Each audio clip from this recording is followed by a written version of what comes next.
ఇప్పుడు no cost cough syrup తో 60 రూపాయల విలువ గల ఇన్హేలర్ పూర్తిగా ఉచితం. దెబ్బకి దగ్గు జలుబు మాయం.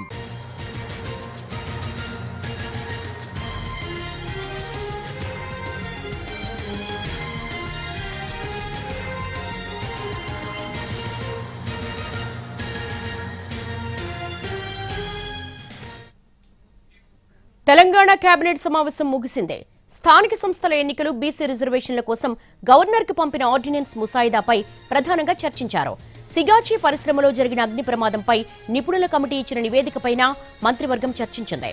దేవాదుల ఎత్తిపోతల ప్రాజెక్టు పనుల అంచనాల సవరణపైన, సీతారామ ప్రాజెక్టు, ఎస్ఆర్ఎస్పీ ప్రాజెక్టు మంత్రివర్గం చర్చించింది.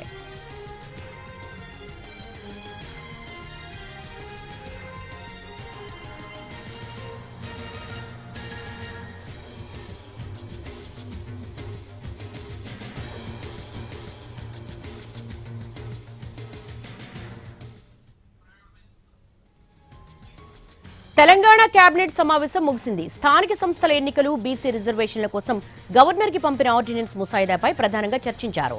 అలాగే సిగాచి పరిశ్రమలో జరిగిన అగ్ని ప్రమాదంపై నిపుణుల కమిటీ ఇచ్చిన నివేదికపైన మంత్రివర్గం చర్చించింది. దీనికి సంబంధించి మా ప్రతినిధి సుధీర్ అడిగి మరిన్ని వివరాలు తెలుసుకుందాం. సుధీర్, ఈ చర్చలో నిపుణుల కమిటీ నివేదికపై మంత్రివర్గం ఏం తేల్చింది? సుమారు 5 గంటల పాటు కొనసాగిన కేబినెట్ సమావేశం కాసేపు క్రితమే ముగిసింది. ఈ కేబినెట్ సమావేశంలో చాలా కీలక అంశాలను చర్చించినట్టుగా కూడా తెలుస్తుంది. బీసీ రిజర్వేషన్లు, స్థానిక సంస్థల ఎన్నికల నిర్వహణకు సంబంధించి పెద్ద ఎత్తున చర్చించిన పరిస్థితి కనిపిస్తుంది. ఇవే కాకుండా కొన్ని పాలసీ పరమైన నిర్ణయాలు కూడా తీసుకోవడం జరిగింది. ముఖ్యంగా బీసీ రిజర్వేషన్లకు సంబంధించి చూసుకున్నట్లయితే గత బడ్జెట్ సమావేశాల సందర్భంగా బీసీ రిజర్వేషన్ బిల్లును తెలంగాణ అసెంబ్లీ ఆమోదించిన బిల్లును రాష్ట్రపతి నుంచి గవర్నర్ నుంచి రాష్ట్రపతికి పంపించడం జరిగింది. ప్రస్తుతం రాష్ట్రపతి దగ్గర బిల్లు పెండింగ్లో ఉండింది.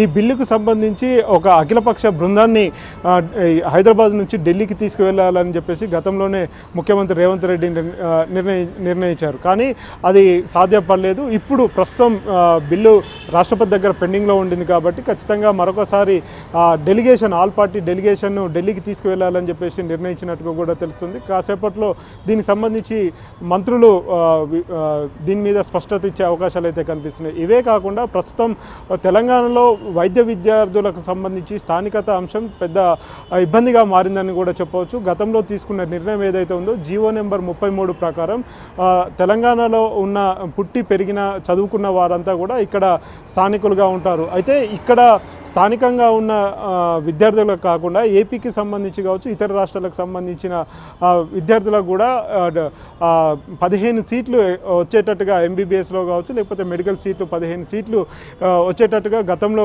ప్రభుత్వాలు నిర్ణయం తీసుకున్నాయి. అయితే ఇది పూర్తిగా తెలంగాణ విద్యార్థులకు దక్కే విధంగా, అంటే 100% 100% కూడా తెలంగాణ విద్యార్థులకే ఈ సీట్లు రావాలని చెప్పేసి తెలంగాణ రాష్ట్ర ప్రభుత్వం జీవో నెంబర్ 33ని తీసుకొచ్చింది. ఈ 33 జీవో మీద కొంతమంది విద్యార్థులు హైకోర్టును ఆశ్రయించడం జరిగింది. హైకోర్టు కూడా విద్యార్థులకు అనుకూలంగా తీర్పునివ్వడం జరిగింది. దీంతో తెలంగాణ రాష్ట్ర ప్రభుత్వం సుప్రీంకోర్టును ఆశ్రయించింది. సుప్రీంకోర్టు మళ్ళీ హైకోర్టును ఆశ్రయించాలని సూచించడంతో ప్రస్తుతం